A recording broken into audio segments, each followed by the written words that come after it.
Hey, salut tout le monde, c'est Dixor. Aujourd'hui on se retrouve pour un nouveau tutoriel sur Cinema 4D. Alors aujourd'hui, petite intro assez spéciale que je vais vous apprendre à faire tout simplement parce que ce sera une intro Minecraft. Je vous ai montré le rendu final de l'intro dans une vidéo précédente et vous avez été nombreux à l'aimer. Voilà pourquoi je fais aujourd'hui ce tutoriel. Alors je tiens à préciser que je pourrais bien évidemment faire des nouveaux tutoriels sur Minecraft dans le futur si ça vous intéresse, hein. Ça donc il n'y a pas de souci, n'hésitez pas à me le dire. Allez, je vous montre tout de suite le rendu final.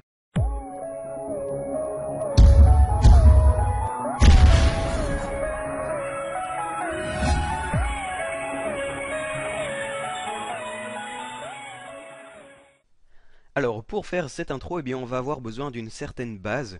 Voilà pourquoi j'ai créé un template que je vous mettrai dans la description de la vidéo. Vous pourrez donc aller le télécharger et vous vous retrouverez avec ce petit dossier. Donc à l'intérieur on peut retrouver trois textures qu'on aura besoin, plus le template de base. Il est vraiment super basique, hein, vous verrez. Il y a juste le petit bonhomme Minecraft et la pioche. Et voilà, c'est tout je crois. Donc une fois que vous avez téléchargé ce petit dossier, vous allez ouvrir le projet Cinema 4D pour commencer à créer l'intro. Et voilà, on se retrouve avec notre petit bonhomme Minecraft et sa pioche. Alors pour commencer, eh bien, on va texturer le tout, hein, parce que là on peut voir que c'est tout gris à part la pioche et c'est un peu triste, hein, c'est tout gris, c'est moche. Bon, soit. Premièrement, vous allez faire double-clic juste ici, double-clic sur le matériau. Alors dans couleur, vous allez cliquer ici sur les trois petits points et vous allez aller rechercher donc dans le petit dossier que je vous ai fait télécharger. Donc moi pour ma part il était sur le bureau, hein. Voilà, hop. Vous prenez la texture men, donc la texture qui ira sur le bonhomme. Vous faites ouvrir. Ensuite ici dans échantillon à la place de MIP, vous allez mettre 100. Sinon l'image sera toute floue. Voilà, ensuite vous allez faire glisser le matériau sur Minecraft. Voilà. Alors ensuite encore une petite chose qu'il faut bien, enfin pour laquelle il faut faire attention, vous allez cliquer ici sur la texture et vous allez vérifier ici que dans type de projection vous êtes bien en UVOE. Alors ensuite on va faire un nouveau matériau, donc double clic sur le matériau. Encore une fois dans couleur on va cliquer sur les trois petits points et cette fois on va sélectionner la texture diamant pour créer notre cube de diamant. Ouvrir. Encore une fois vérifier, enfin changer MIP et on va mettre 100 pour que ça ne soit pas flou. Et ensuite on va faire glisser le matériau sur cube. Encore une fois il faut que ce soit en UVOE au niveau du type de projection. Alors ensuite on va faire un dernier matériau, voilà, double clic sur le matériau, et dans couleur on va cliquer sur les trois petits points et cette fois on va importer la texture herbe. Alors encore une fois on va changer MIP et on va mettre 100, et puis on va faire glisser le matériau sur le sol. Alors cette fois il faut bien vérifier que ce n'est pas UVOE mais bien planaire. Si on met UVOE vous pouvez voir que ça donnera quelque chose de très très moche, donc on va mettre ça en planaire. Alors maintenant que nous avons texturé le tout, nous allons passer à l'explosion des cubes. Alors premièrement nous allons sélectionner le cube et nous allons faire CTRL C, ensuite CTRL V et encore une fois CTRL V. Donc il y a deux cubes supplémentaires qui vont apparaître et avant de les casser, donc avant de les diviser, eh bien on va remettre une texture de diamant sur chacun des cubes. Alors pourquoi est-ce qu'on fait ça? Eh bien c'est tout simplement pour que l'intérieur des cubes soit aussi texturé. Alors ensuite une fois qu'on a fait ça, eh bien on va sélectionner nos trois cubes et on va utiliser un module externe qui se nomme Trozy. Vous pouvez le trouver facilement sur internet, donc vous regardez des tutoriels sur YouTube, hein, comment télécharger Trozy, etc. sur Cinema 4D. Voilà, donc ça ne devrait pas être trop dur. Donc vous allez sur module externe, Trozy, et vous sélectionnez Trozy. Alors ensuite ici dans pièces, à la place de 2, vous allez mettre 18 et vous allez faire Break Now. Ce qui va faire en sorte que les trois cubes, là qui sont encore l'un sur l'autre, vont se diviser en 18 pièces. Alors ensuite vous quittez ça. Là vous pouvez voir que les trois cubes sont tous au même endroit, donc vous allez sélectionner un des cubes, vous allez le bouger légèrement vers la gauche. Ensuite vous allez sélectionner un autre cube et vous allez le bouger encore une fois vers la gauche. Maintenant vous pouvez voir que si jamais on fait un petit play, les cubes vont tout simplement s'enfoncer dans le sol. Alors pour éviter ça, eh bien, on va sélectionner sol, on va faire clic droit, propriété simulation, corps collision. Et maintenant si on fait play, eh bien les cubes vont tout simplement se casser. Alors pour que les cubes ne se cassent pas directement, on va sélectionner donc les trois petits icônes dynamiques donc, du cube. Voilà, on les sélectionne tous les trois. Et dans dynamique et à la place de immédiatement, on va mettre sur collision. Voilà. Alors ensuite, vous avez vu dans la vidéo que je vous ai montré que lorsque les cubes explosent, eh bien, les morceaux montent vraiment vers le ciel. Et bien ça, c'est tout simplement grâce à une sphère. Donc on va ici sur le petit carré, on reste appuyé et on va sur sphère. Alors ensuite, on va déplacer la sphère et on va la mettre en dessous des trois cubes, voilà, à peu près au milieu. Et on va tout simplement animer cette sphère. Donc premièrement, on va aller la mettre en dessous du sol, donc pour qu'on ne la voit pas trop loin. Et en ayant le petit rectangle vert à 0, on va placer une clé. Ensuite, on va aller à quelque chose comme 20, non, plutôt comme 5. Et là, on va monter la sphère de telle sorte qu'elle soit dans les cubes et on remet une clé. Alors ensuite, on va sélectionner les deux petites clés qui ont été créées et on va les déplacer vers la droite jusqu'à à peu près 100. Donc pour que la première clé soit à 100. Donc vous pouvez voir que là, la sphère monte. Pour que la sphère éclate les cubes, eh bien, on va tout simplement sélectionner sphère, on va faire propriété simulation, corps collision.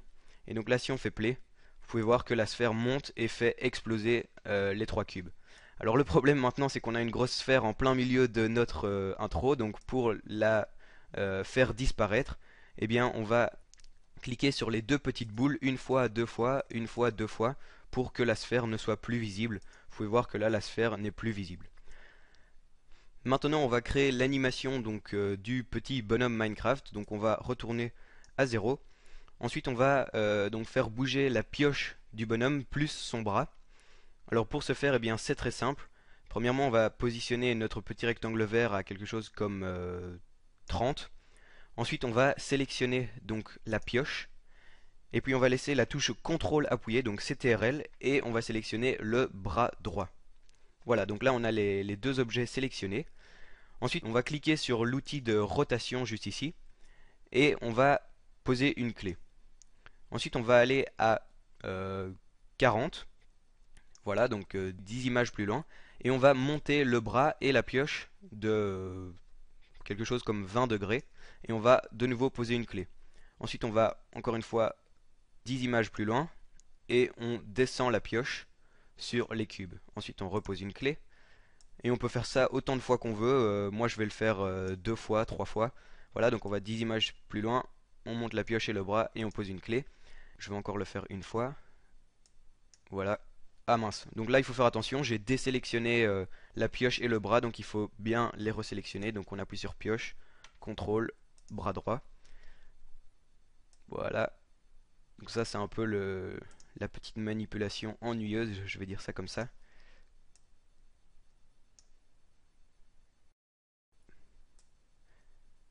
Et ensuite, on va abaisser la pioche un peu plus bas pour le dernier coup, pour qu'elle rentre bien dans le cube et pour que ça donne l'impression que c'est vraiment la pioche et pas la sphère qui explose les trois cubes.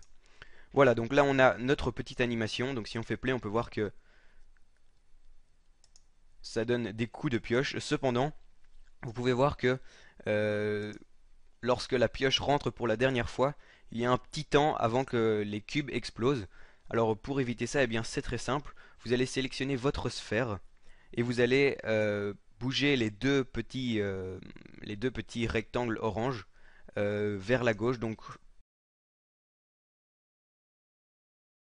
jusqu'au moment où la pioche rentre dans les cubes. Donc ça c'est à vous de gérer en fonction de là où vous avez mis le dernier coup de pioche. Voilà, donc c'est assez facile. Alors maintenant, si on retourne au début de l'intro, on peut voir que notre petit bonhomme frappe sur les cubes et puis qu'ils explosent. Alors il faut bien gérer avec le timing hein, pour que ça explose juste au moment où la pioche rentre dans les cubes. Alors ensuite, on va créer notre texte. Donc ça, c'est très facile. On va sur mot graphe, mot texte. On va utiliser l'outil de déplacement pour le rapprocher. En ayant mot texte sélectionné dans objet, dans texte, vous allez mettre ce que vous voulez. Pour ma part, je vais mettre Dixor. Ensuite, dans police, vous allez prendre la police que vous voulez, mais moi je vous conseille de prendre la police Minecraft. Je mettrai un lien dans la description pour la télécharger. Et ensuite, là, vous pouvez voir que le texte est bien trop grand. Donc, dans hauteur, ici, on va réduire la hauteur. Et on va le monter parce que là, il est dans le sol. Voilà. On va réduire la hauteur du texte pour qu'il rentre dans les cubes, pour qu'il ne dépasse pas, tout simplement. Alors ensuite, on le pose bien sur le sol. Ensuite ici dans couvercle on va mettre couvercle et biseau, et dans rayon on va mettre 1, et ici aussi 1. Et puis on peut tout simplement mettre une couleur sur ce texte, donc on fait double-clic ici, double-clic sur le matériau. Dans couleur vous prenez ce que vous voulez, moi je vais prendre du bleu. Voilà, ok. Et ensuite vous faites glisser votre couleur sur mot texte. Alors ensuite il ne vous reste plus qu'à faire glisser votre texte dans les cubes pour qu'on ne le voit plus tout simplement. Et comme il n'y a aucune dynamique sur mot texte, eh bien ça ne posera aucun problème à l'explosion. Vous pouvez voir que si on fait un petit play, tout va se dérouler normalement. Maintenant on va passer à la dernière petite animation de l'intro. Donc pour ce faire on va tout simplement aller placer le petit rectangle vert à 0. On va faire play et on va attendre que les cubes aient explosé. Ensuite on va mettre pause à 180. Voilà, donc on va aller à 180 à partir du moment où on voit le texte. Et on va sélectionner la tête du bonhomme Minecraft. On va poser une clé. Ensuite on va aller à 200. On va utiliser l'outil de rotation et on va faire tourner la tête pour qu'elle soit dirigée vers nous, et on va remettre une clé. Donc ça va donner un petit effet sympa. Lorsque les cubes auront explosé, la tête va se retourner vers nous. Ça donne quelque chose d'assez fun. Alors maintenant, si on fait un petit rendu, vous pouvez voir que ça donne quelque chose d'assez moche. Pour éviter ça, eh bien, on va tout simplement créer une lumière. Donc on va ici sur lumière. Ensuite on va positionner notre lumière. Voilà, on va la reculer. Ensuite on va sélectionner lumière et dans ombre à la place de 100 on va mettre masque d'ombre, ombre diffuse. Et là vous allez voir que ça donnera quelque chose de beaucoup mieux. Alors là vous pouvez voir la tête qui est trop éclairée, donc vous allez sélectionner la texture de Minecraft, vous allez faire double clic dessus et vous allez décocher spécularité. Donc là ça donnera quelque chose directement beaucoup mieux. Alors maintenant qu'on a notre texte et notre animation, eh bien il ne vous reste plus qu'à faire les petits réglages de rendu. Donc j'ai déjà tout fait dans le template, mais vous devez juste aller ici dans enregistrer, cliquer sur les trois petits points et mettre là où vous voulez enregistrer l'intro. Donc pour ma part je vais le mettre sur le bureau, voilà, et je vais mettre intro tuto. Voilà, enregistrer. Ensuite si vous voulez faire quelques petites modifications vous pouvez, hein, mais moi personnellement je ne vous conseille pas. Ici vous pouvez voir que l'intro s'arrête à peu près 240, donc ça sert à rien de faire le rendu de 289 images. Donc on va mettre ici 240 dans la timelines. Et ensuite, eh bien, il ne reste plus qu'à faire un petit clic sur le bouton du milieu pour activer le rendu. Alors selon ce que vous êtes en train de faire à côté, le rendu sera plus ou moins long. Alors merci d'avoir regardé ce tutoriel, n'hésitez pas à me dire si vous voulez que je refasse des tutos pour faire des intros Minecraft. Et voilà, hein, donc encore juste un tout petit truc, si vous voulez, vous pouvez faire un mouvement de caméra comme dans l'intro que je vous ai montré. Et si vous voulez, vous pouvez même rajouter des effets sonores grâce à votre logiciel de montage. Et puis sur ce, moi je vous dis à la prochaine, hein. Allez, salut tout le monde, ciao ciao.